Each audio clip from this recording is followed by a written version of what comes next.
On behalf of St. John's Reformed Episcopalian Church, City of Charleston, our society, and our numerous friends and supporters, I welcome you here today for the closing phase of our reinterment ceremony. This is a very special moment for me to stand before you in front of St. John's. I think last week I stood in front of St. John's to invite you to this occasion. So this is my second time being in front of St. John's with a microphone in my hand. But this is certainly not my second time being at St. John's. I think I was baptized in this church when I might have been 3 weeks old. I don't know. My aunt's there. She can tell me better than I can. I can't remember what happened when I was 3 weeks old. But I do know that my grandfather has been a member of this church all of my life. And this is where he brought me. This is where he brought us to worship with him. And my sister and I, my sister is a year older than me, we thought my grandfather owned this church, quite frankly. The church members did too, I guess. He took good care of us. He took good care of us. And he loved his family. And this church was an important part of his family. So, my ancestors are seated with you. You can't see them, but I can. I remember what they looked like, and I remember what it felt like being in this room with them. So every now and then, even in this point in my life, I show up here. Nobody knows when I'm going to show up. I show up and I sit in my grandfather's seat. That's my grandfather's picture in the back. I had that picture commissioned. I commissioned an artist to paint that picture in 1991. I had some issues around that, but I see it's hanging. It's hanging. And I'm glad to see my grandfather everywhere I go. So, without any further ado, I'll turn this mic over to those who usually handle this mic up here.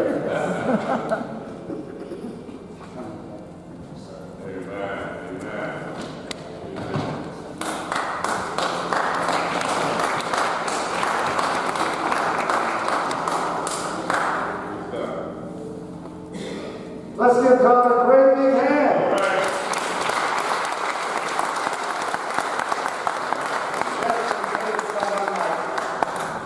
Misrepresent or misunderstand. But Dr. O was again sharing with us here. Says they are here. But what I also know that they're also seated around the throne of God. Oh, yes. Praising and singing glory 24/7. Can I get an amen? Amen? They are here. They are worshiping with us. Yes. So I want you to understand, we are here today to celebrate. Yes. We are here to just be blessed and to be a blessing one to another. So again, as on yesterday, I said and I repeat again, if you came for a funeral, you came to the wrong place. Amen. If you came for a celebration, act up. The insurance is paid. Try not to turn the pews up too much, but act up in here today. Amen. God bless you. Let's give God a great big hand.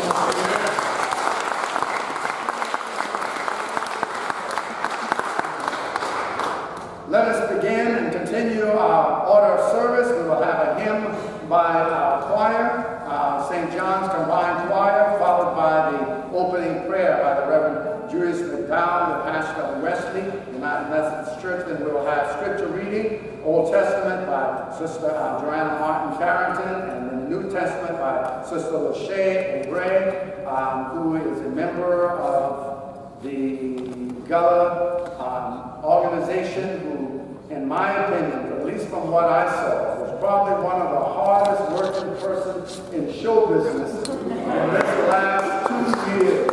I'm telling you, every time I looked at this sister was out working. She was standing in somebody's school. She was teaching the kids. Many of the drawings and the paintings that you saw this past week, she was the one who inspired these young people to open their imagination and to get it on. So I'm just looking to have a great time today. Please pray for us as we share and try to lead in this worship. But it is worship. It is a celebration. And let's keep that in mind. Let us stand and sing as our choir leads us.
Let us pray.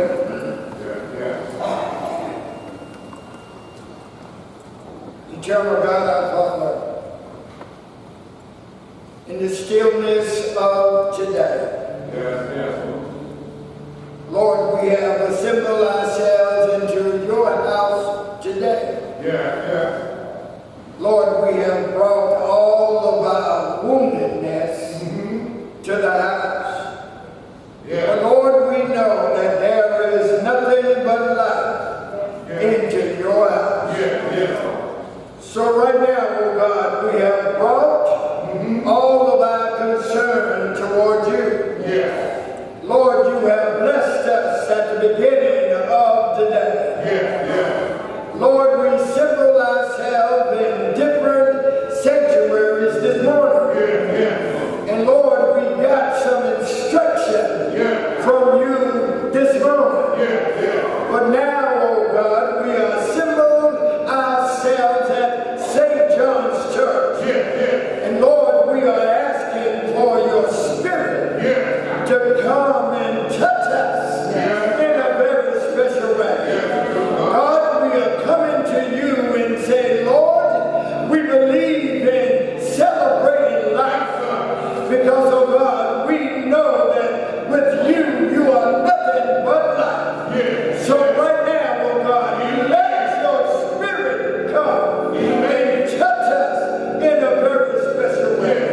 And when it comes, give us some moments to stand up and say, hallelujah, give you glory, give you honor. And Lord, we will sit back and we will reflect all the history in our lives. Now, oh God, it is your strengthen us day by day. Strengthen us to become that you have ordained for us to become. And Lord, we will praise you forever. In the name of Jesus, we pray. Let the church say, amen.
Romans chapter 8, verse 31 to 39.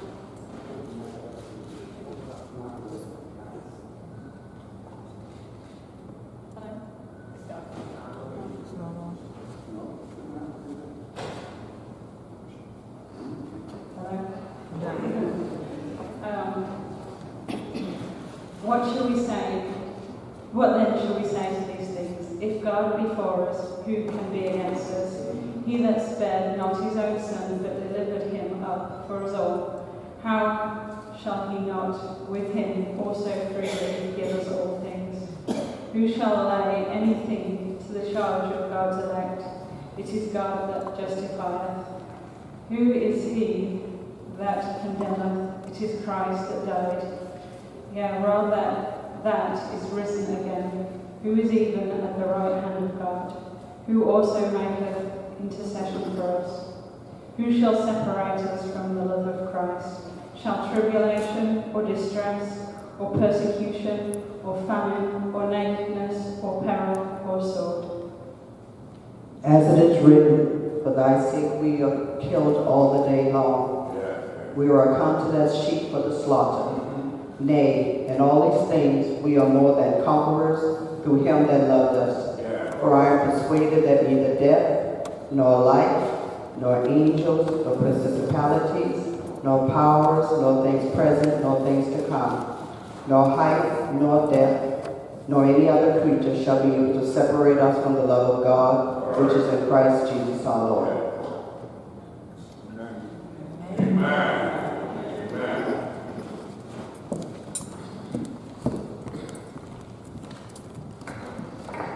All right, we get into the part now where we've been ready for everybody to come and give their great remarks. I notice that there is no time limit listed here. That doesn't mean there is no time limit. Right. But we are here and we want to hear what the Lord has placed on your heart. And so we're just simply going to say that we're going to go as the service guide is listed here. Please come in the order that you are listed. Please come right here, stand right here, and share with us what God has placed on your heart. Again, those who, as you're listed here on our service guide, in that order. Thank you so very much. Amen.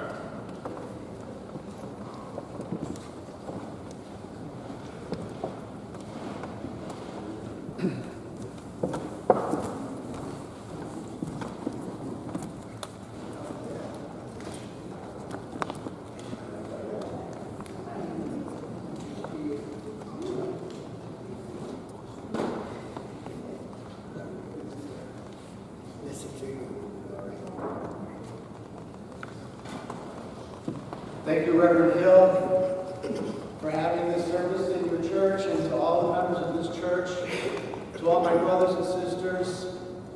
My name is Ed Kosak. I am the minister of Unity Church of Charleston, up on the North Charleston by Dorchester and Leeds. And I stand before you here today and admit that I am a white, privileged male. And I will do everything and have for many times now, in my 17-year career as a minister, do everything I can so that nothing like what took place with these graves ever happens again. And so that I commit to you to look at myself and to have my congregation examine themselves so that we can eradicate this kind of consciousness from our being. I learned a good phrase a couple years ago when we hosted a Kwanzaa celebration in our church. And it's Habari Gani, which means what's the good news? Am I correct? What's the good news? The good news is that what we did yesterday was right and good and just. And that what we're doing today is right and good and just. And those enslaved Africans who were not given the proper burial that they needed now have it. And we hold it for those who have not had this distinction, for them as well.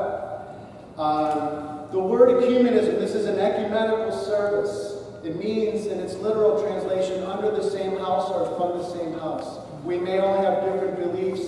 We all may have different practices. But we all come under the house of the Lord. And that, my friends, is what we're about. Unity Church is what we call a New Thought church, but really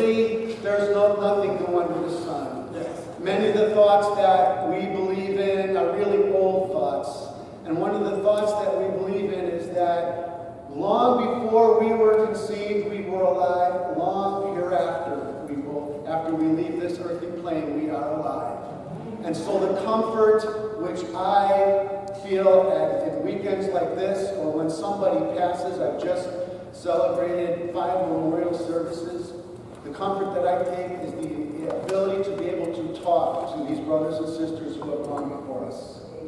And it is a great comfort to me. So if you are related, any of you here, to those folks whose graves have been reinterred, or if you have any relatives here, you can talk with them. And you can gain comfort from that kind of discussion which you can have. They live on forever. So I close with something that I believe Dr. O is very involved with, that I want to encourage many of us here, and I've been involved in it, is on the second Saturday of every June. We do another remembrance ceremony every year, the second Saturday of every June, in which all of the enslaved Africans that were lost in the Middle Passage are remembered. And so I encourage you all to be at Sullivan's Island, right behind Fort Moultrie on the dock there, to help remember those enslaved Africans who were lost in the Middle Passage. And again, I thank you for the honor of being able to be up here. Amen.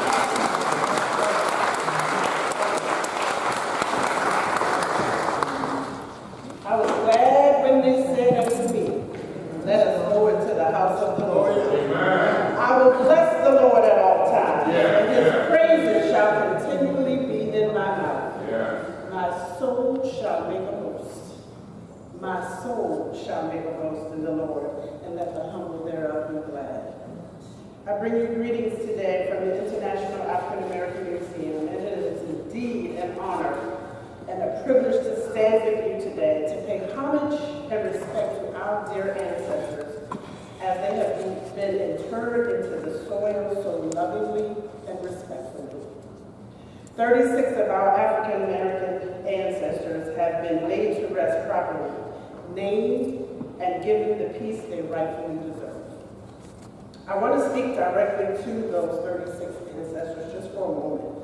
Those persons who could be my grandmother or grandfather or aunts or uncles or cousins, just some relative of mine.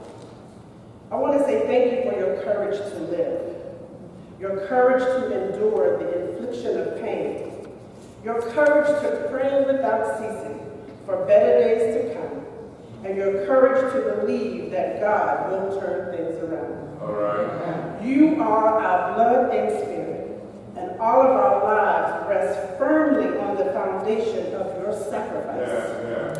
Your spirit will help us to fulfill our potential and our purpose on earth.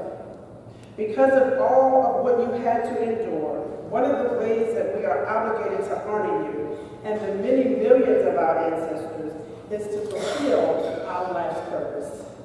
We must be conscious of being truth tellers of our own stories and our history. We will commit to doing positive things on behalf of our people. We will be generous and kind to all people as a way of demonstration on how we are to love and to show love towards one another.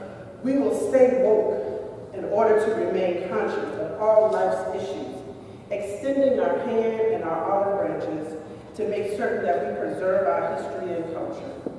We will be attentive to your voices in the spirit realm, speaking to us about how we need to continue to navigate this life.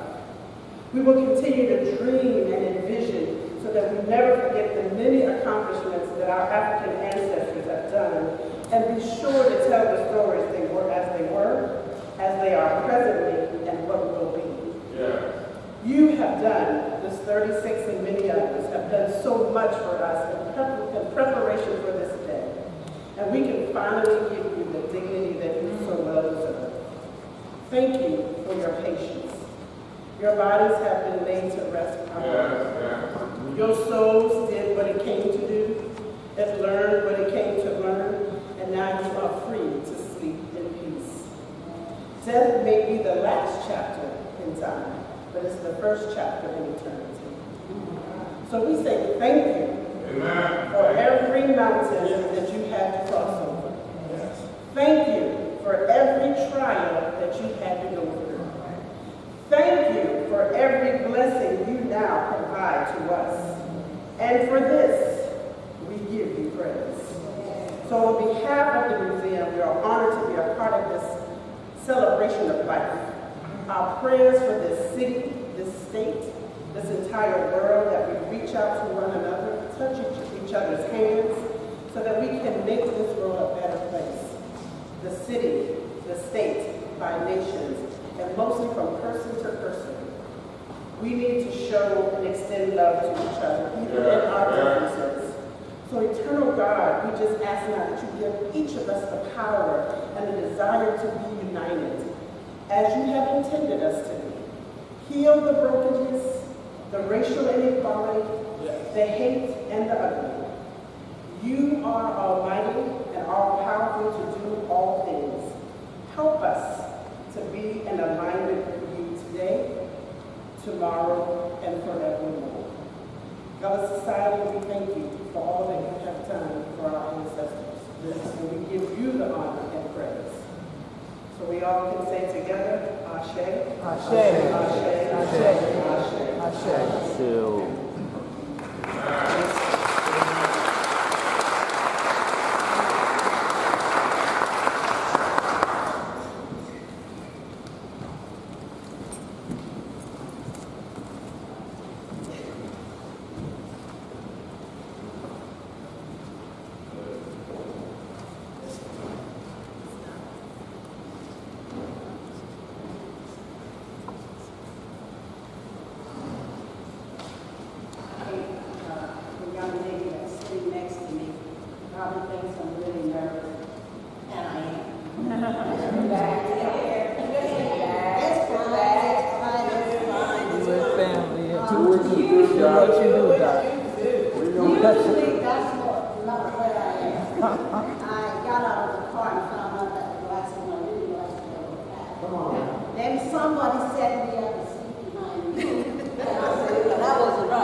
It's like reminding me of that something that has happened to you really bad, and let's keep talking about it and keep talking about we shall overcome. I don't want to sing it no more. I just want to do it. And we just do the overcome.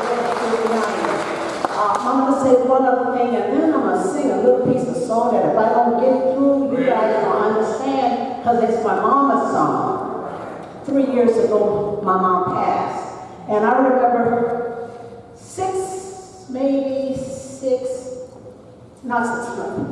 3 months prior to her death, she called me. I live in North Charleston, born in North Charleston, lived in Geechee, grew up in the country. I mean, where country is really country. Still go to church out at Zion United Methodist Church. And Mom called and she said, Doc, you coming to church this morning? I had to say yes. That no wasn't for me right now. I said, yeah, Mom, I'm coming. She said, when you get there, I want you in the choir to sing this song for me. And y'all bear with me. And she said, I want you to sing, I got Jesus and you can't take it away. All right. So when I was thinking about the grave, I can tell you 3 months after Mom said that, told me to sing this song, and I got there, and I told the choir, Mom has asked us to sing, I've got Jesus, and you can't take it away. And so we did. And my mom, she was all over the church. The pastor said, just let her, she could hardly stand up. Bring the chair, let her sit down. So I'm going to do this for our ancestors who's going away, and my mom, because they're in a better place. I've got Jesus, and you can't take him away from me. I've got Jesus, and you can't take him away from me. Listen, y'all. You can take this old body, lay it down in the grave, but I got Jesus, and you can't take it away. Let's sing that. I got Jesus.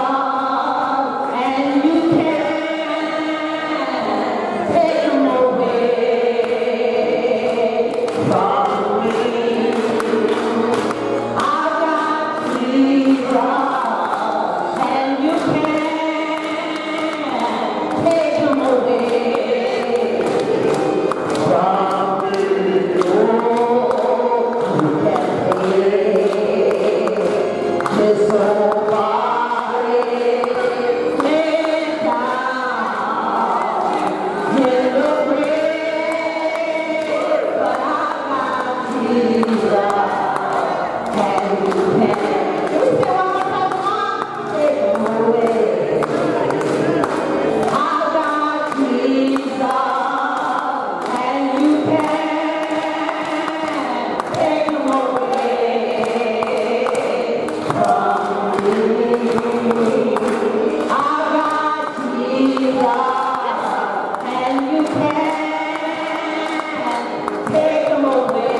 My name is Toby Smith. I bring greetings from Mount Olive Missionary Baptist Church in Union Heights community.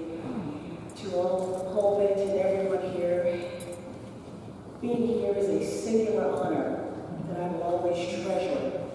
And to be here today to share a few thoughts on reconciliation and healing.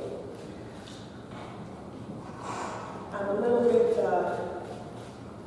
emotional after hearing Sister Scott sing, because I too am so grateful to honor my mother here today as we look forward to Mother's Day this Sunday. Mom, would you stand up? This is my mom, Mrs. Ruth Morton. My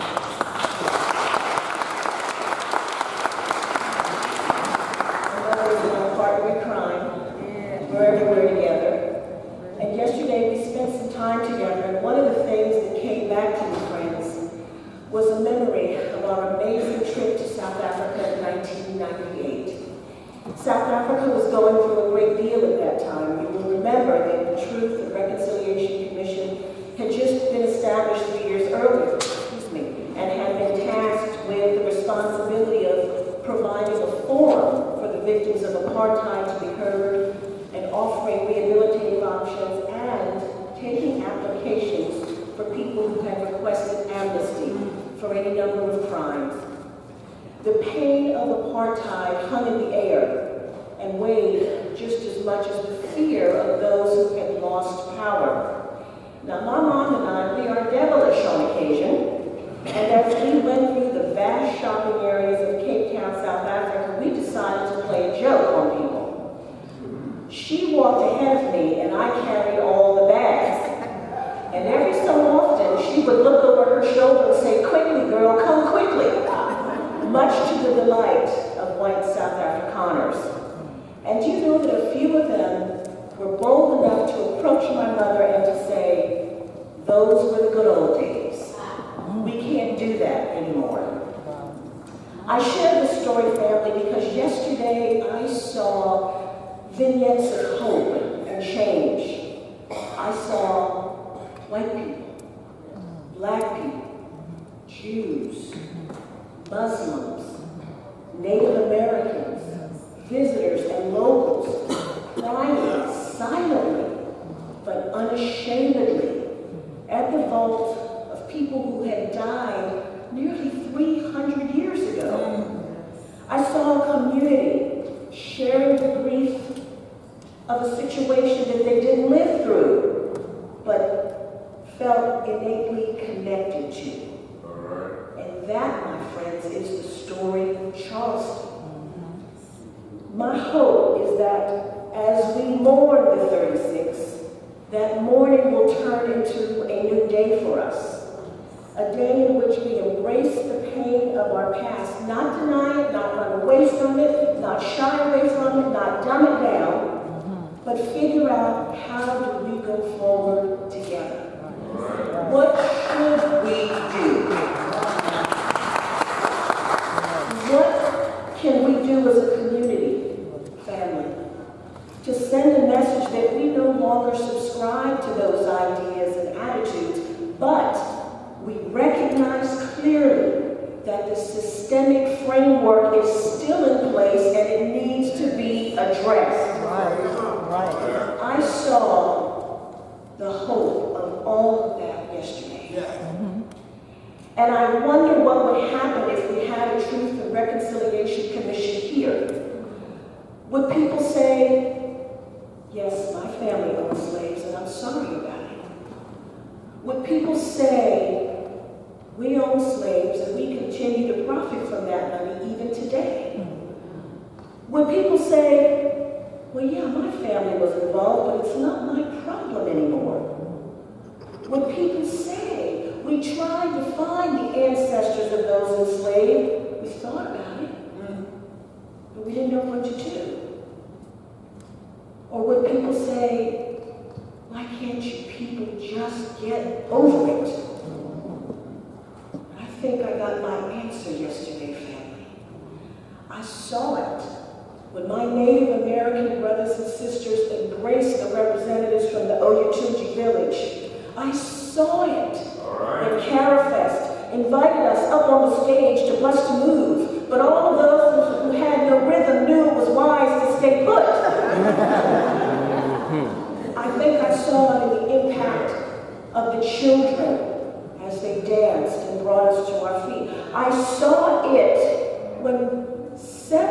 people approached the ditch diggers and said, "Can I do this job for you?" And they graciously relinquished. Family, the potential for change is extraordinary, but I can only hope we won't be afraid to move forward. A few years ago, I had the wonderful experience of meeting with a group of white retirees from Mount Pleasant and a group of black retirees from downtown who meet once a week to share their lives. They began this chapter after Julie broke our hearts because they were determined not to let hate finish the sentence. Hate could not be the last word. So they decided to get to know each other, and they have purposely decided to do life together. In addition to meeting for dinner once a week, they go to each other's homes. They travel together. They got on a train and went to the National Museum of African American History and Culture in D.C. They got tickets. They have decided, friends, to be neighbors. And I am so fortunate that every year I get to shepherd a group of ninth graders who come from Ohio, incredibly wealthy families, who send their children to Charleston to learn about the history that our school district won't teach our children. And I told them about this group, and they said, "Why doesn't everybody do that? Why can't we decide to open our lives to each other? Just as the children in the elementary school asked Lachey Gray, can we name the 36? In that case, the answer was yes. And in the case of my kids from Ohio, the answer is we should. So family, how do we move forward? I propose this. Every year on the anniversary of the reinterment, let's do something as a community. Let's meet on Ancestral Street. Let's meet at the Ministerial. Let's meet somewhere. Let's go to Ancestral and have a picnic and talk about the families that lost their homes and why it matters. Right. Now let me tell you something. This is hard history. And we're going to have to take some baby steps.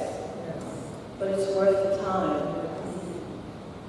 I also propose that every kid in Charleston County School know about the 36. If it means that much to us, we ought to tell our children the same story. Can we create a coloring book for the little ones and a storyline for the middle and high schoolers to tell them this story? I know that there are some incredibly talented folks in this community who do this kind of thing in their sleep. And my hope is that they will step forward and find Dr. O and say, we're going to do this for you, and we're going to share the proceeds so the work of the Gullah Society can go on. And then we go to Columbia, and we tell Governor McMaster, let our state embrace this. If change is going to come, family, it has to start with us. The emotion of yesterday was not just for yesterday. It's going to mark a change in the future. Something interesting happened yesterday before the procession began. Dr. O received a call summoning him to the burial site because there was a big problem. And Dr. O shook his head and said, I thought we already solved the big problems. But apparently there wasn't enough room in the ground for the vault to fit properly, and there were water pipes in the back, and for a few moments things were looking a little dicey. And then I looked over to my right, and here's Mayor Tecklenburg running down the street. What's the problem? What's going on? Let's fix it now. And he jumped in the hole and quickly assessed that the answer was, listen to this, we can't dig backward, we have to dig forward.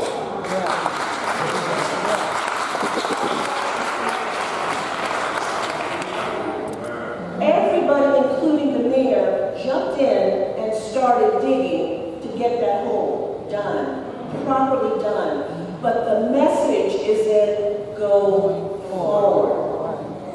It's time for us to go forward with the story, family, because until not coming. We got to go forward with these stories. The story of the 36, the story of Septima Poinsett Clark, the story of Ernest Just, the story of his mother in Maryville, the story of Bill Saunders, the story of WPAL, the story of St. John's Church, the story of Philip Simmons. We've got to tell the story. And we've got to tell them with our whole heart. And my sincere prayer is that united hearts and united hands will lead the way. Gullah Society, whatever we can do, God's for life. Thank you for yesterday.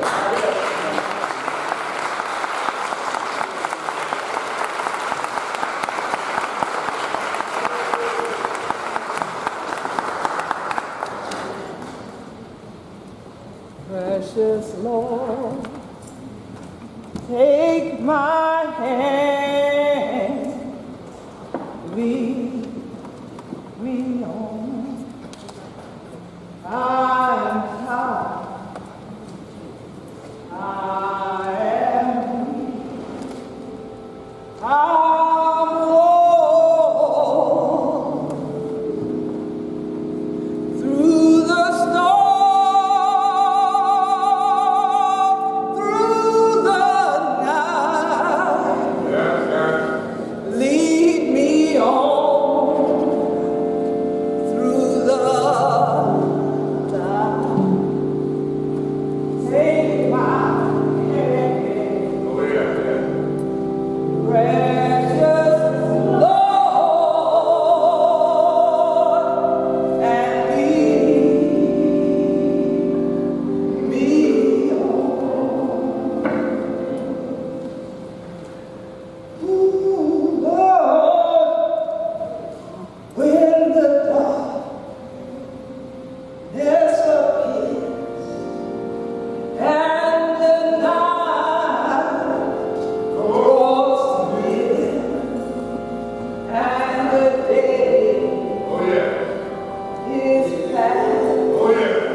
Charleston, y'all talk like this, I understand.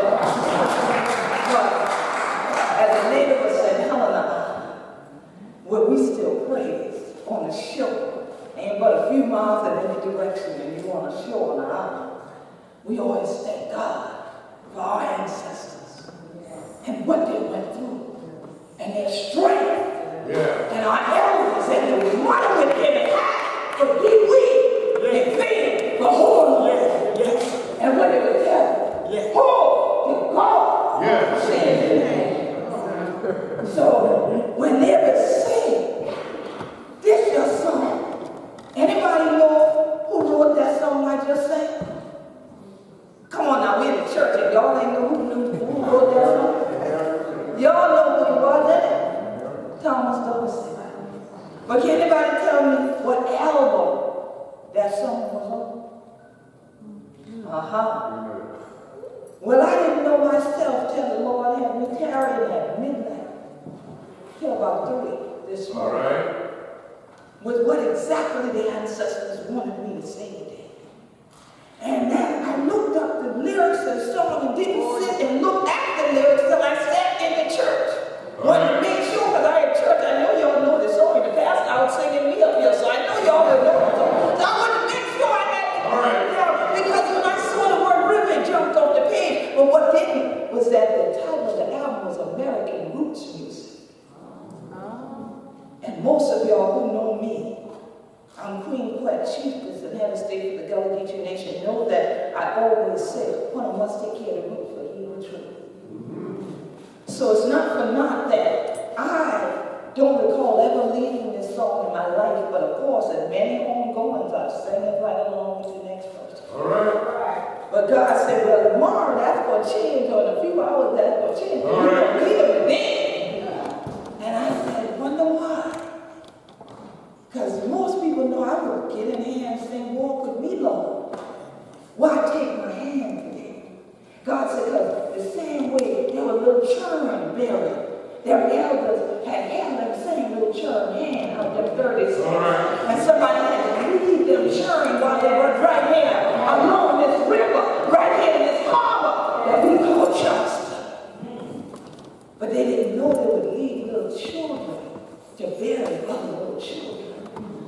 They didn't know they would carry grandmas and grandpas would be laying little children to rest because they had been broken down in the belly of the beast the way the elders had been in this thing that is the crime against humanity called chattel and slavery.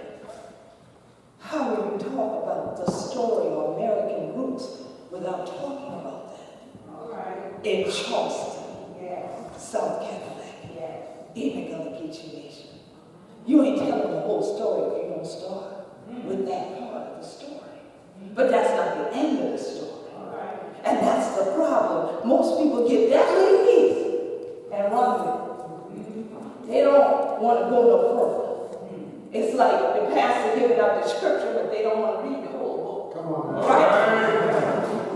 So, when I sat there and I meditated on it, I said, well, it's interesting because they gave me words to speak from it.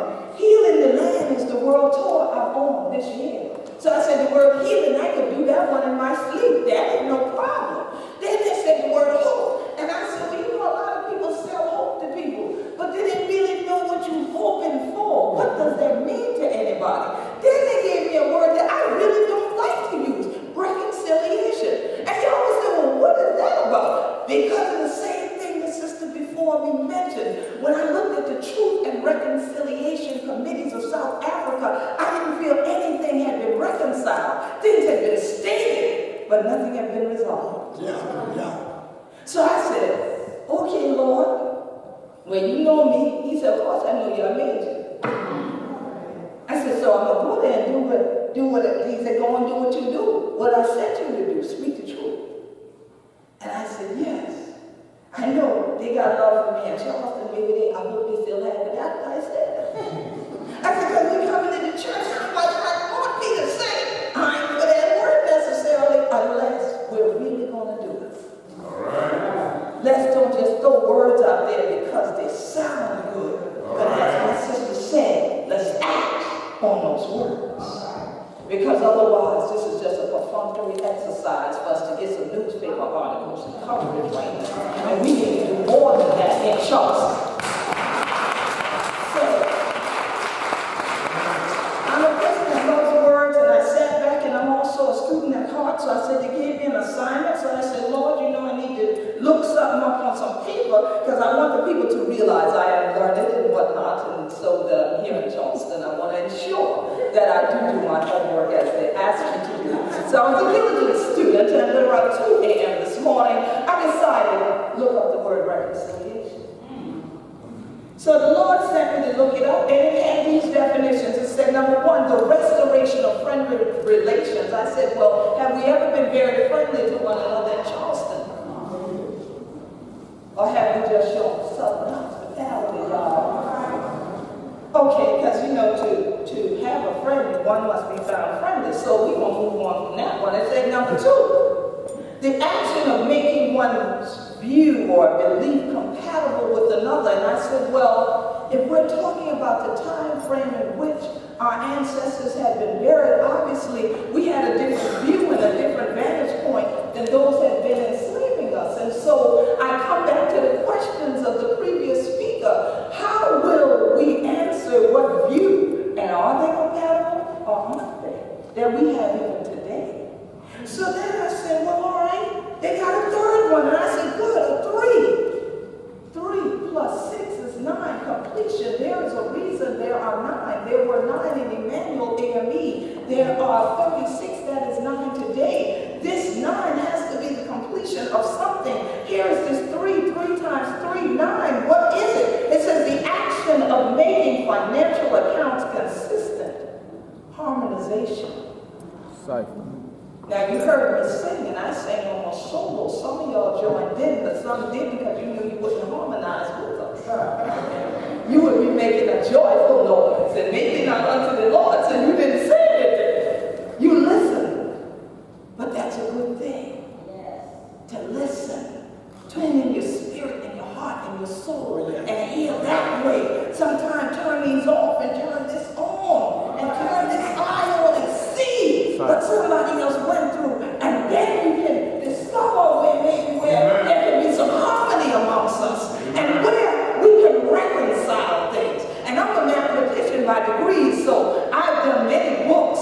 So when I saw that word reconciliation, that final definition, all I thought about was, are the books reconciled yet? Because they haven't yet told the truth of who we be down here, and we be Gullah Geechee anointed people. So I don't think we get reconciled. But there's that other word. Because see, since that accounting is settled, God said, that's why I told him to send you that other word, hope. I said, thank you, Lord.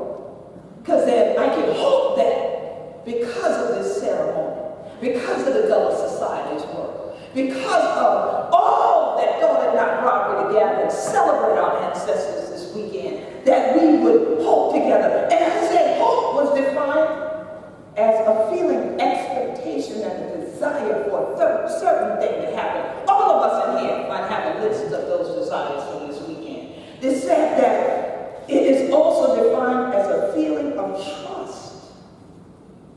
That's the point. Can we trust each other enough to reconcile?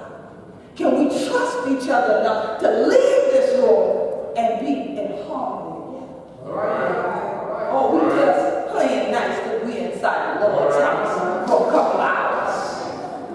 Then it said it's a verb. Now that was a noun. It said the verbal definitions are to want something to happen or to be the case. I think we all came out because we do want something positive to happen from this weekend. We want that to be the case. And they said intend, if possible, to do something. Yeah. Well, who are they talking to? They told us in school when there ain't no word in front of that, the word is you. You have to intend to do something. Yes. Right? Yes, ma'am. So the Lord said to me, and where did I send you years ago when the late Reverend Willis T. Goodwin, God bless the dead, suddenly asked you to come visit the church and told you all he wanted you to do was come say good morning to the people. And when you got to the church, he instead told the whole congregation, Queen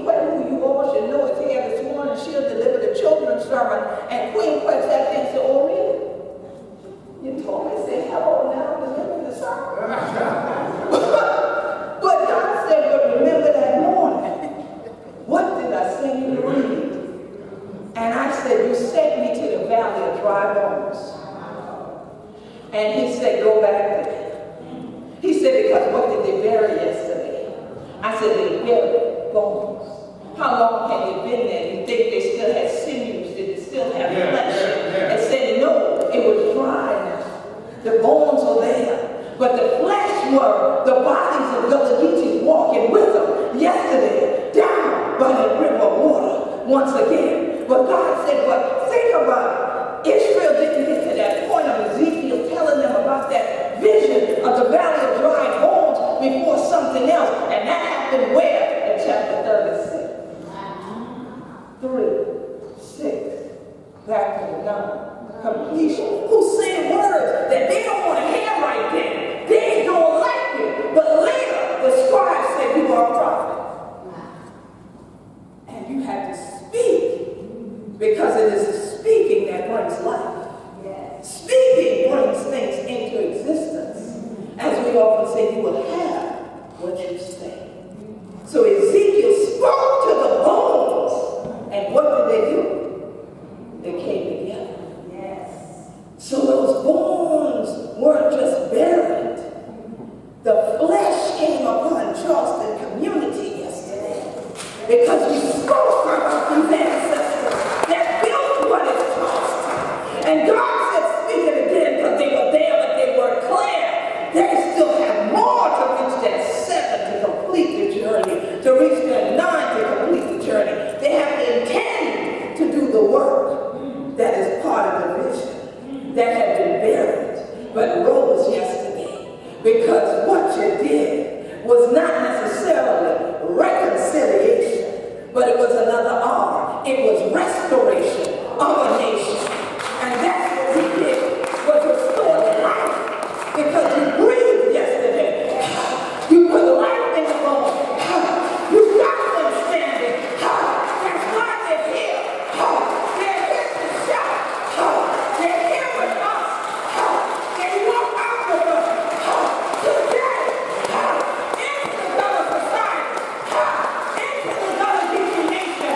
God is holding our hand to walk with us. We are those children.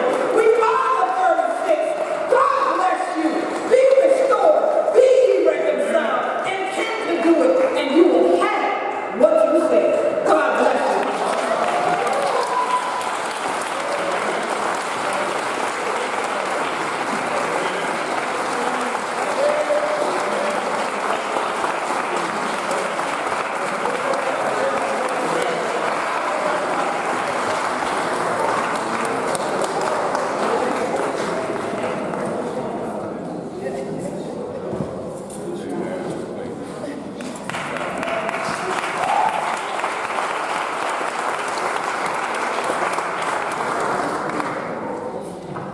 Come on and give God some more praise. Amen. God be the glory and God be the praise. So that which had transpired before today, before yesterday, before this week, God had already had it in the making. It just took time for the great awakening to take place. And here we come as witnesses of the journey. For those that we have somewhat celebrated those lives, these lives, God brought about a greater celebration because their spirit is still yet alive. Their word is still yet seasoning. Now what we speak and what we testify to, their words are still yet alive. Their life is a living being for each of us to acknowledge, whether it be a bloodline. One thing we do know, being a people of God, we are family. When God said, let there be, it was. Yes.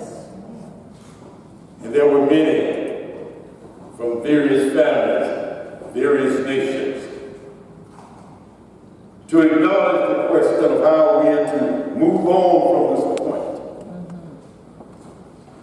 Looking at the word of truth, healing and reconciliation. You cannot have wholeness until it comes together. For truth to come, there must be healing. For restoration, coming together, there must be truth. So how can we reside and find reconciliation unless there is wholeness? The question that ponders within us, what does the soul want or seek? In our society amidst a range of troubling realities, from the life-threatening to life-taking events, as we yearn for an understanding, yearn for a vision, and a reason to move forward in life. Just how can a people develop a courageous hope in such a way that leads to truth, healing, and reconciliation in the lives of our humanity? Whatever evolves, we look at the evolve of moral situation that threaten the values of and the respect of human life, which is only given by God. For it transgressed the principle of human dignity, that someone centers on protecting or enhancing life rather than negating it. But in spite of, it's going to take wholeness in order that we might bring out the reality of what and who we are. For this moral situation summons every creed, every color, every child of God to consider what happens and then do something about it. We cannot live on the word of just high hopes, but let hope become a reality. See, courageous hope is all about a state, a condition of determination. For life brings with it many aspects of how we walk and how we live. But in that aspect, in life, there is trouble. There will be danger. And there will be pain. But that may not have to be that we live out that. Quoting the word of one who lived as a drum maker. For as a people, Dr. Martin Luther King Jr. somehow declared years ago that courage is self-affirmation that brings about hope despite the ambiguities of life. That we as a people here looking in the reality of that which has transpired here in Charleston, which is now viewed throughout this nation and the world. As King said, for it requires the exercise of a creative will that as a people that enable us to hew a stone of hope from a mountain of despair. In other words, there's work to be done. We can celebrate, we can sing, we can pray about it, but until our hands gather the plow to open up fertile ground, then there will not be a reality. For it is also true that while courage and courageous hope may indeed arise spontaneously in the heat of a difficult circumstance, it does not necessarily exist as an innate disposition or a continuous habit.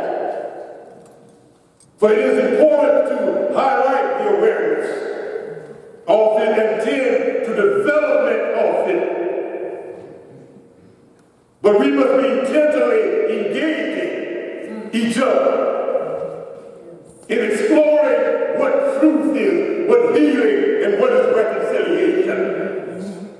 that you cannot have one without the other.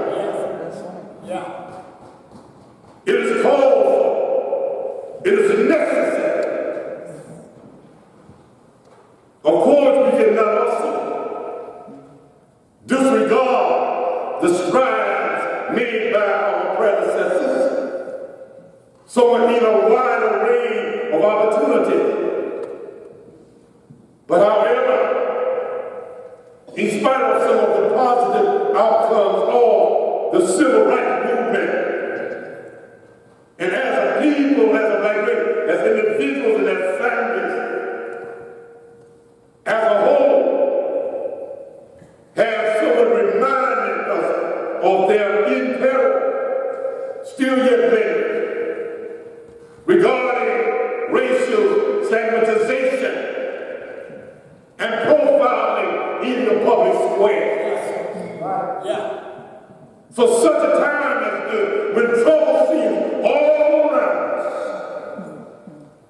our black predecessors remind us that there is something inestimable worth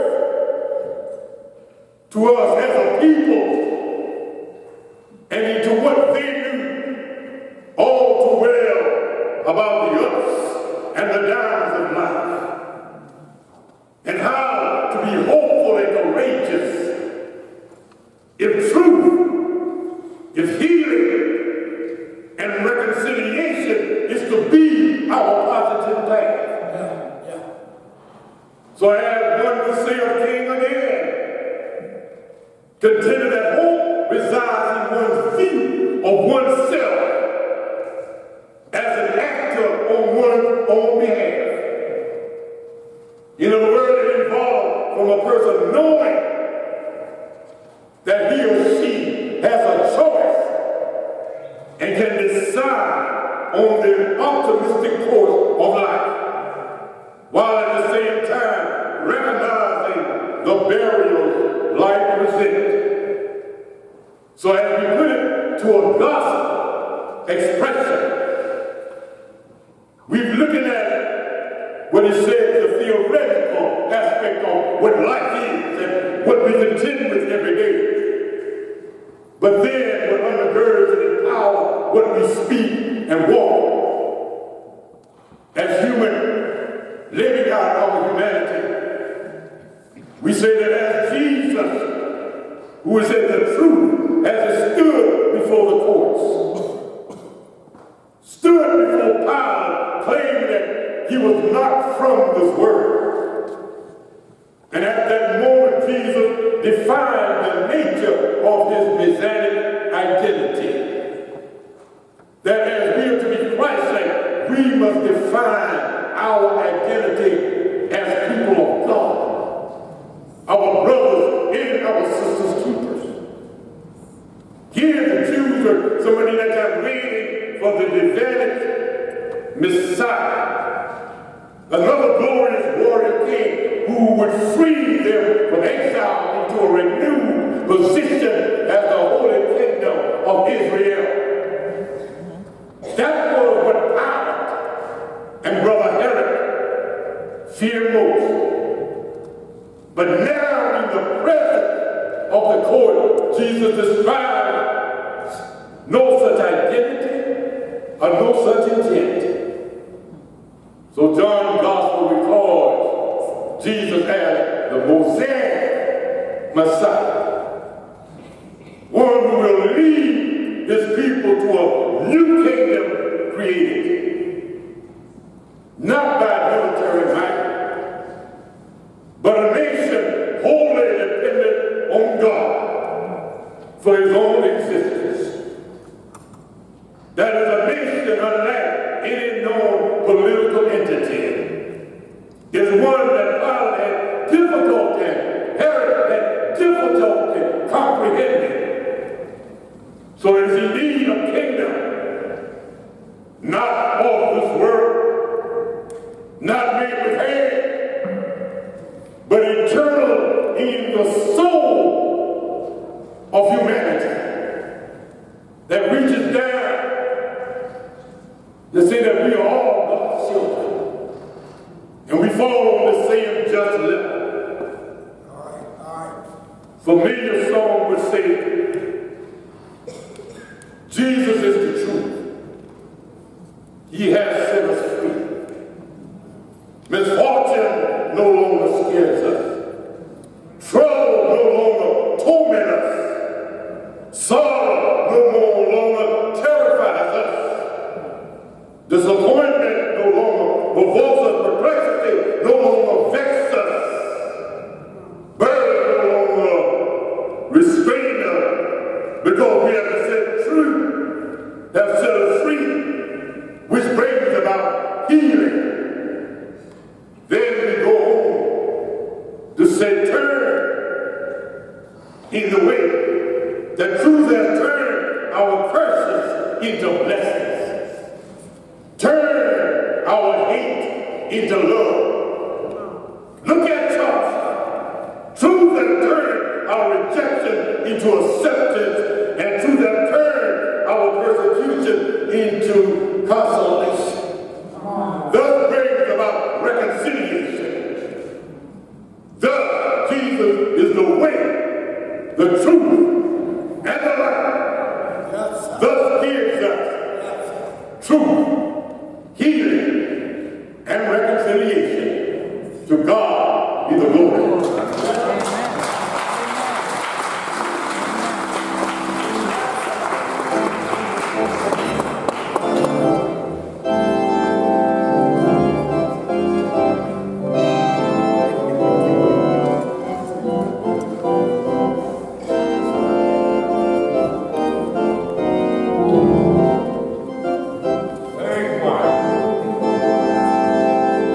Sing it to us.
We ask you, Father, in the name of your precious Son, Yes, Lord Jesus. Lord, that you would send down your anointing. Yes, Lord. Lord, we offer you our afternoon sacrifices of praise and thanksgiving, for you are worthy to be praised. Yes, Lord Jesus. If we had but a billion tongues, it would not be enough to thank you for who you are, Yes, what you have done, and what you are doing in our lives right now. Lord, we're asking you now to speak. Speak, Lord. Speak, Lord, for your servant here. Yes, Now, as we get into your word, let your word get into us. In your precious Son's name, let all God's people say.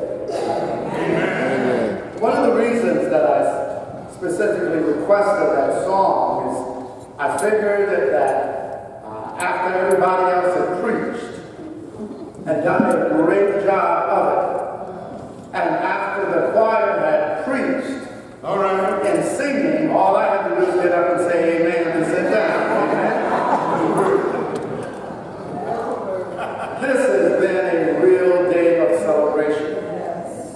And my prayer coming in today, the weeks and months leading up to now, is that we would leave here today with something that we can take back with us. Yeah. Something that we can put in a basket and formulate plans. And I'm just so thankful today that Reverend Smith came with plans, with proposals, with recommendations. That we cannot just simply say words, but something that we can work on, something we can put our teeth into. And for this, I say to all of you, you didn't have to come here this afternoon, but I'm so glad you did. We thank you for allowing St. John's to be the host this afternoon, and we thank you for this sacred place has its own rich history. This sacred place, we know that those who were found under the old Gilliard Auditorium, that the DNA testing say that they came somewhere around 1740 to as late as the early 1800s. When I thought about that, I thought about this place. I thought about this place where Mr. Philip Simmons, where he, for most of his life in the Reformed Episcopal Church, that was over 80 years. He spent part in this building and part in the building at the corner of Calhoun and East Bay Street. Yes, sir. When I think of this building,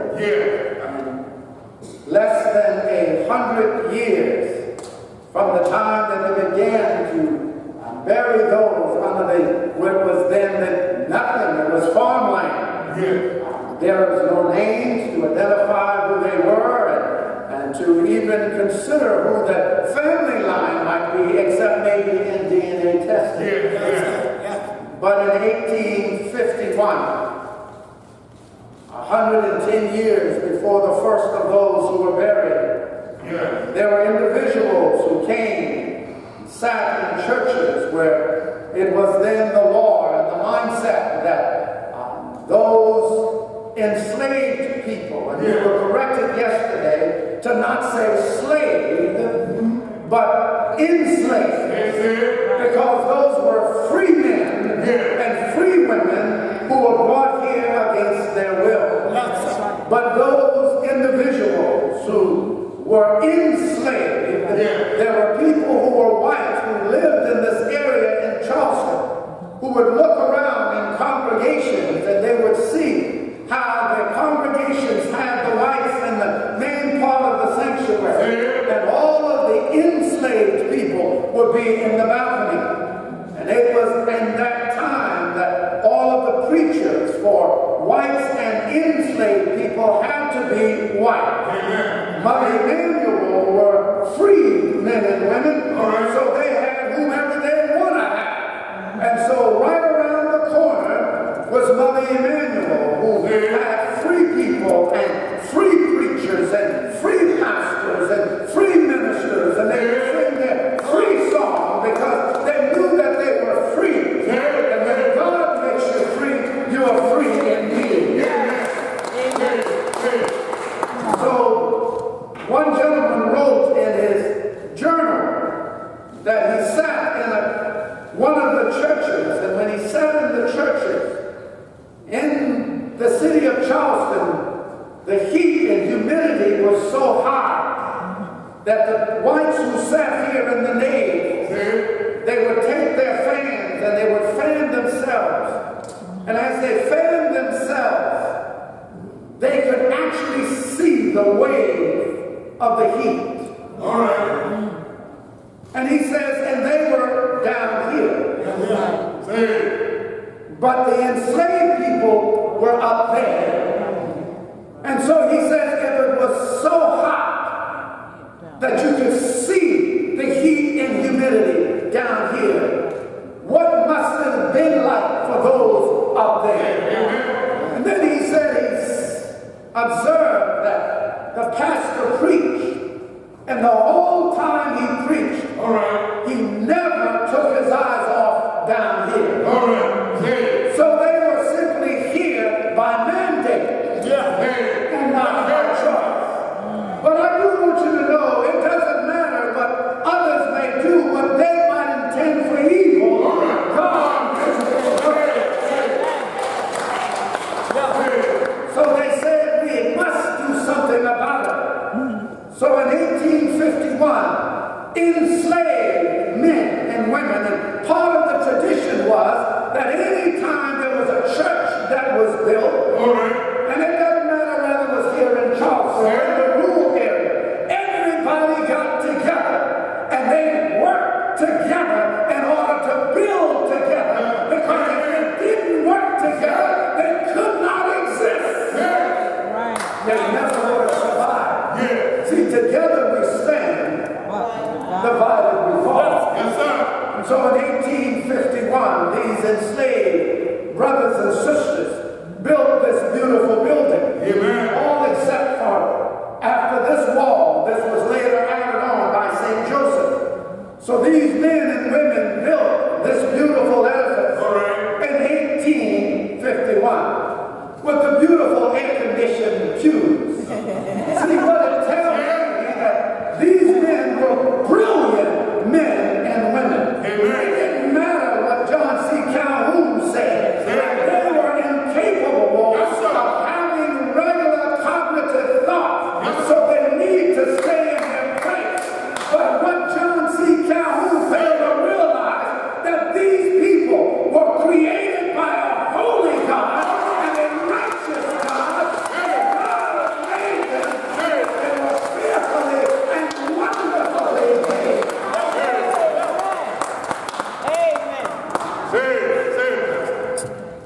And so when this building was built, and they marched in that first Sunday, they had a wonderful white pastor named John Lafayette. And this wonderful brother who stood here in front of this congregation, and since it was built by them, for them,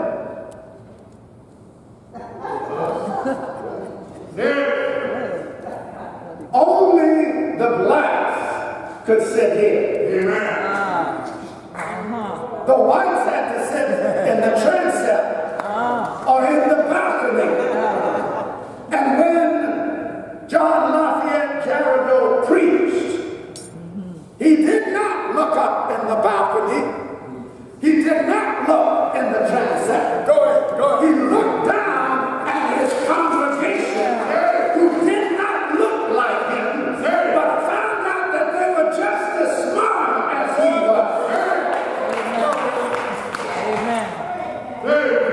And only when there was not enough of the congregants to fill the whole congregation, that whites were allowed to get in the wing. But the brothers and sisters sat in the middle. Now the law was that you could not teach these people how to read. Now the major concept was that they could not read. But John Lafayette Jericho didn't get the memo. So he made sure that all of his congregants could read, but they also learned how to lie.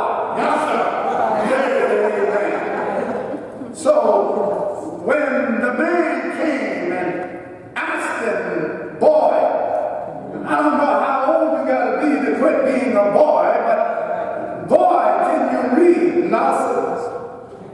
Nonsense, I sure can't breathe. He said, well, I saw you in there doing that catechism, and you were answering all the questions, and you knew the Apostles' Creed, and you knew the words of the song. He said, Pastor, made us memorize them. All right. All right. So all we know is from memorization. So us can't read. And then when they walked away, you said, Robert Smith think he's something because he got a little name on the bag. I know who he is, and I know where he is. Come on now, somebody. I want you to know that as I think about that and whatever else happened, because later on this congregation moved to the corner of Calhoun Street and Meeting Street, where the Marriott Hotel is. There's a church that was called Big Zion. Big Zion was one of the biggest facilities in the city of Charleston. Now the problem is that this building and Mount Zion was on the wrong side of Calhoun Street.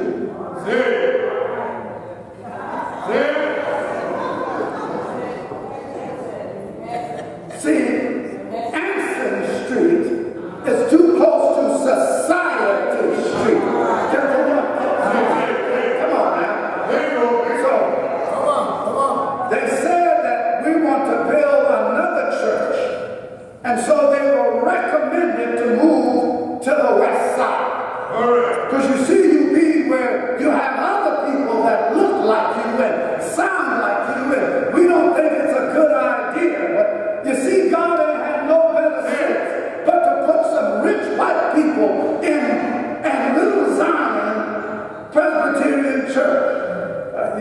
You look at Adger's Walk. So the Adger's family was part of the congregation that was here. And they said, my money is as big as your money. So I won't build it.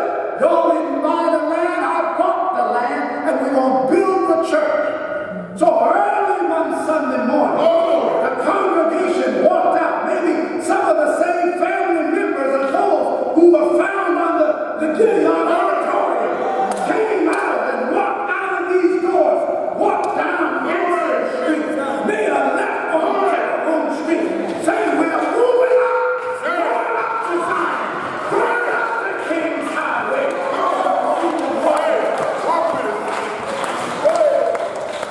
I can see them now, singing and praising God.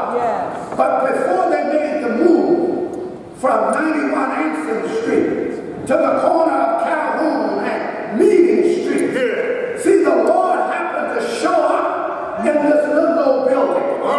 And what is called the Second Great Revival, the Second Great Renewal, began in this building. With a white pastor and a black congregation. The Holy Spirit didn't care whether you were Jew or Gentile, male or female, honest or free, light or white, rich or poor. The Spirit just showed up.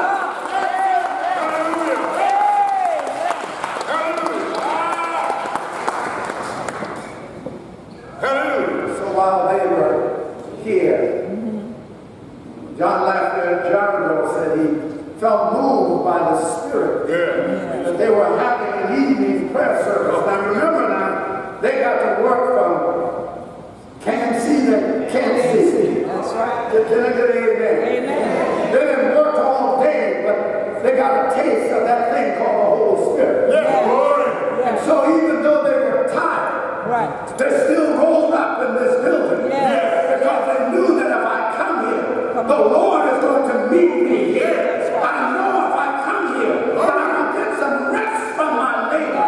So if I come here, somebody's going to tell me that I am somebody, that God loves me enough to send His Son.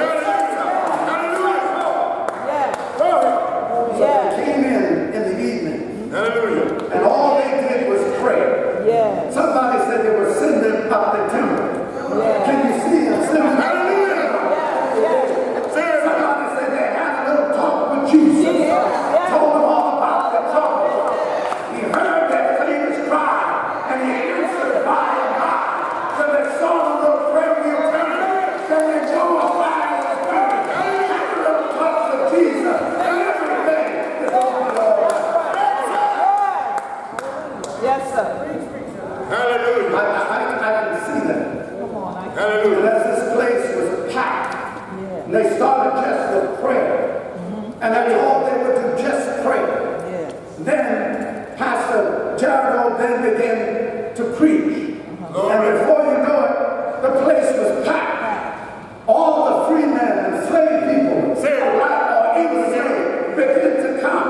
After a while they looked and they were outside. They opened the windows and there were as much as 2,500 people around this little building. All the churches, white and black, decided let's get some of this spirit. So they began to pray. And God says, as my people who are called by my name will humble themselves and repent and turn from their wicked ways, then will I hear them.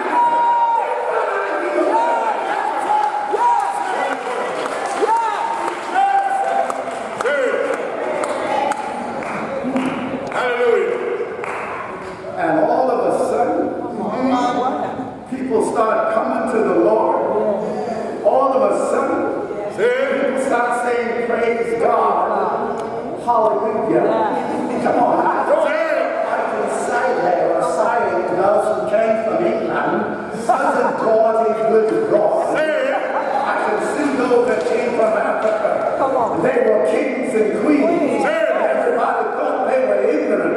But they said, I know that I serve a risen Savior. And my God is God. And He is King of kings. And He is Lord of lords. But just in case that I might get in trouble, I'll down it down so I can meet the minds of the ones who think they're over me. But I want you to know I'm over them because I'm a child of the King. I'm a royal blood. I'm a royal priesthood. And I am what I am because God has made me. I got 2 more minutes. We're going to sit down.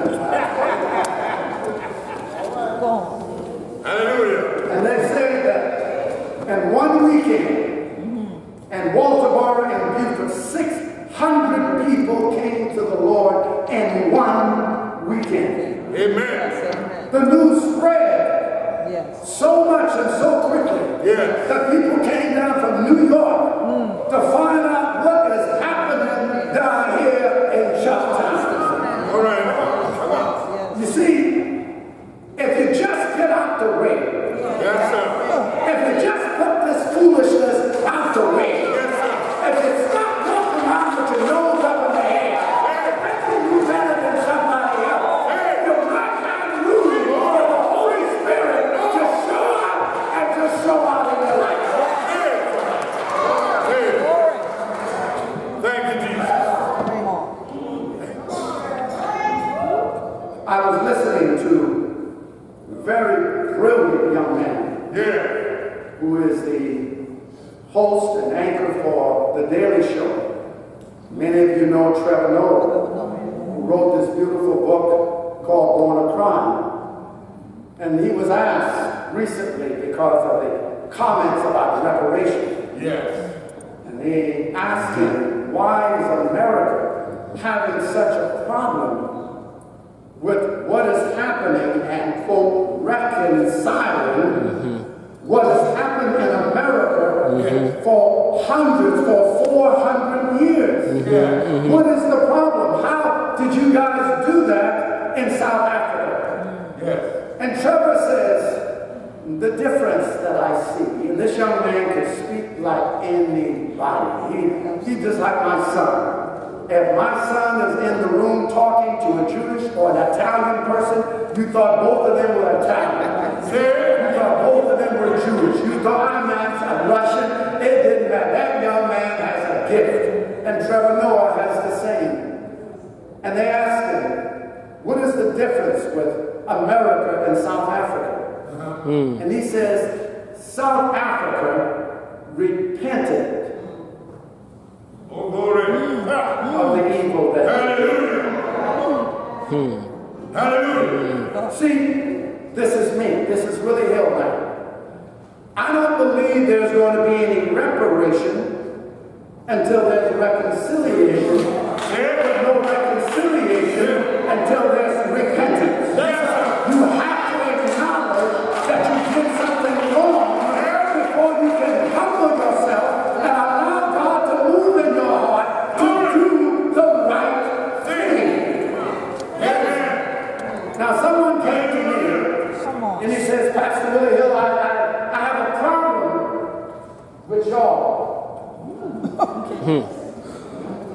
That's all right.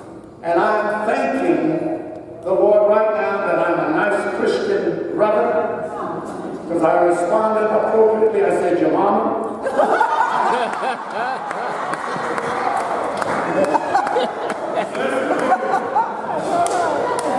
I don't know if that's theologically correct. I'm gonna ask Pastor Kozak afterwards, and he can school a brother afterwards. But he says, I don't understand why you guys keep bringing up this stuff that happened in the past. You need to forget it. It wasn't me. It wasn't my generation. It wasn't my father's generation. Now, it may have been a little bit of my grandfather's generation, but it wasn't us. Why don't you just forget it? Being that I couldn't read neither. Boy, that memorization. Then I say, why don't you forget the statues? Right. And the monuments. Right. That's in the past. Yeah. Why don't you forget it? Right. Why don't you leave it alone? Right. So if you are so caught up with me remembering, because somebody says those who forget the past are destined to repeat it. And I'm here to tell you there will be no repetition of what happened to us before.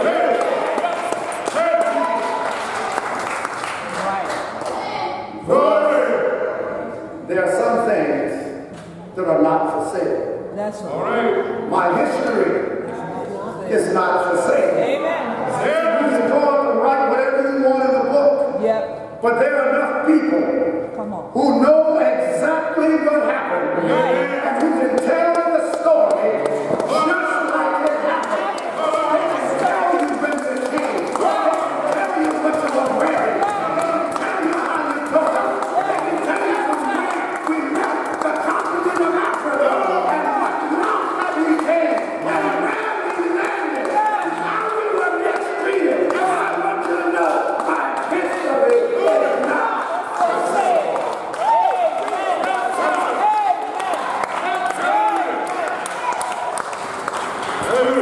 History tells me that my ancestors were kings and queens.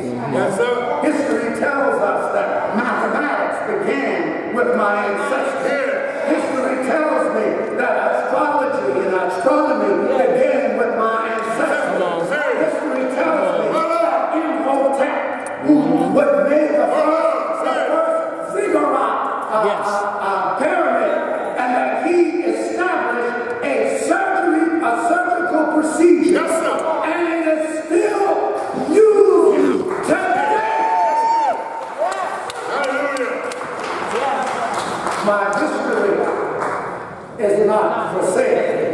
I say to you, one day I'm going to go before the Lord, and the Lord is going to tell me that when you go to Egypt, oh please, I need to tell some people, because some people seem to be ignorant of the fact that Egypt is part of Africa. Hallelujah. They were presidents of this United States who said, I ain't going to Africa, but I'm going to Egypt. Oh. Maybe they couldn't read. Hello, somebody.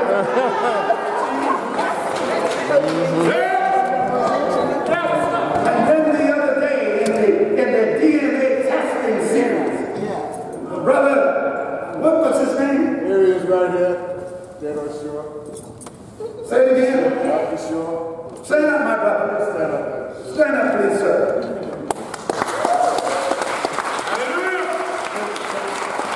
Can we ask the whole team to stand up, Reverend? Yes, would the whole team please stand up? Mr. Society, please stand up.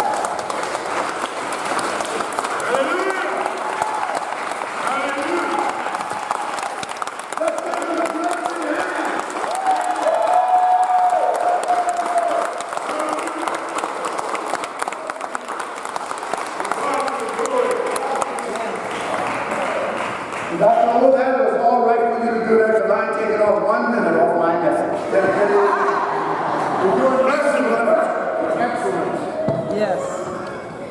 But when he said, and I had seen and heard it before, so I knew that you were going to answer the way you answered if you were the true brother that I thought you are. Notice I didn't say were, but are, and you did. And he was telling us that in a scale, those who drew the maps of the world, of the globe, made sure that Africa was significantly, proportionately smaller than it really is.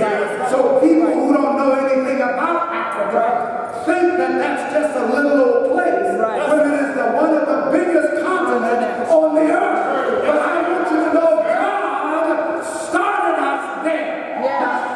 In Egypt, you go to Egypt now, you see the Sphinx that are there. And you look and you notice that the facial part is blown off. Does anybody want to suggest why that is? Take away the Africanness. Take away the Africanness. Take away the Africanness. Going in and saying, look at all the... No, they could not have been able to do that. Yep. There are no any real definition to show. No, that cannot be. I believe they had big nose and big lips. And they said, we don't want the world to know that. But I'm telling you, you can blow off all you want to blow off. My history is not for sale.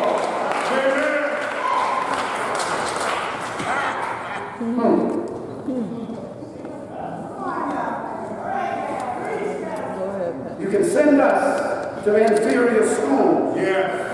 Give us inferior books and underpay our teachers. And use the books in your school one year and then send the written up books with all of the defamatory marks in the book and send it to my school next year. But so long as you don't cover up the word, I'm going to read those books and next year I'm going to be teaching you out of the same writing and books that because my history is not for sale. Some of the greatest minds that ever walked this earth. When I think of the movie Numbers, and I see those sisters, you see somebody tried to hide my history, but my history is not for sale. There is a book, a Bible, and my wife tried to make sure that I understand that she says, I want the Bible to survive. And it is called the Slave Bible. I don't know if you've ever heard of it. And what they did is they took out everything that would give an indication to a person who was enslaved, who might read it and think that he was of some level of equality with those who changed it.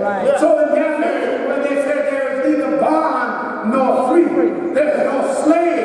You understand what I'm saying? They took all of that out. They left in the part that a slave ought to be obedient to his master. So they took out the part that the master ought to do right by his slave. So you look at it, it looks like this one. It's just been redacted.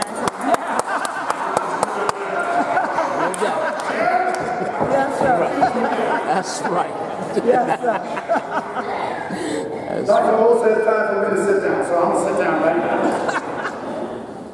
But I say to you, until this nation comes to grips, you see, we can play church and play God and justify our actions by using the Bible and taking the Bible out of context and try to justify your actions as we treat and we associate and we relate with one another. And I think you had it right, my dear Queen. We just simply coexist. We understood what the rules were, and you stay on your side of the proverbial track. You hold your head down when somebody walks by you. You say yes sir and no sir. You take your hat off and you put it in your hand when a real person walks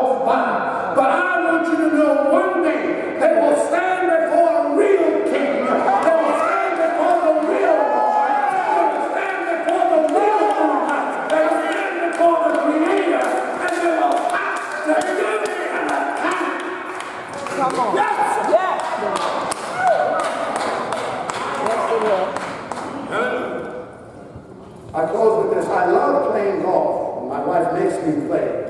Your wife makes you play. Because she says I don't do anything but work. This past week, I averaged 2 sermons a day. And I'm exhausted today. I preached twice already today. And I'm here now. So tomorrow, I plan to take off. And I plan to go play golf. And one of my dear friends, I was in a group of about 20 golfers. And I was the only one that looked like me. Can I get an amen? But they all knew that I fell on my head when I was a baby. So if you say something to me, you better be ready to get back. Can I get an amen? Oh, this ain't no one-way street right here. This is not a graveyard. Be ready. Be ready. Because if you say it, it's coming back. It's coming back. And so this brother, his name was Brother Earl. Brother Earl was in his late 70s. Brother Earl was playing golf. Brother Earl says, Brother Willie, my dear Brother Willie. I said, yes, Brother Earl. He says, I just want you to know that I want to say something to you, but I don't want to offend you. I said, Brother Earl, we are brothers. So whatever you say to me, I'll take it in love, my brother. So speak. So all of the other brothers came up to see what Brother Earl was going to say to Brother Willie. So Brother Earl said, now you got to understand that's the way I was brought up. You got to understand that's what my mama taught me and my daddy taught me. I said, preach it, Brother Earl. Tell me what you're going to tell me. Brother Earl says, now y'all are pastors and I'm just a deacon, but I want you to know I went to church all my life, but I want you to understand I really believe this. I said, Brother Earl, get to the point. It's time to tee off, Brother Earl. And he said, Brother Willie, I just want you to understand. I love you. He says, I just don't believe in mixing the races. I said, Brother Earl, I agree with you 100%. I think you are absolutely correct. He says, you do? I said, yes, I don't think you ought to mix NASCAR and the Formula One races together. You ought not to mix the Kentucky Derby and the steeplechase together. You ought not to mix the long-distance runner and the 100-meter dash. I don't think you ought to mix the races. Keep them separate. Each of them got their place. But I want you to know, if God brings me somebody in my life, I want to say, thank you, Jesus.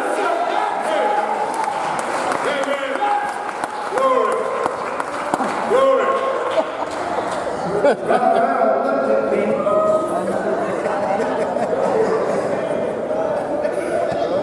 He had this look that I needed a Tic Tac.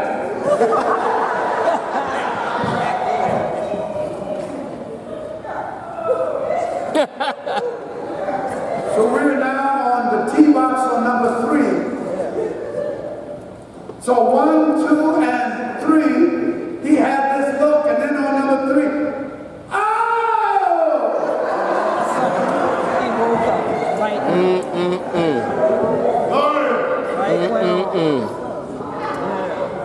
all I can say, you cut me open. You cut you open, you bleed the same blood. You look inside of you, you look inside of me. We all have the same material for heart, and for love, and for liver. You open up my head, and we have the same matter for a brain. Now, you might be smarter than me, but I want you to know I can still think my way out of a brown paper bag. Can I may not be as fast as you, I may not be as articulate as you, but I know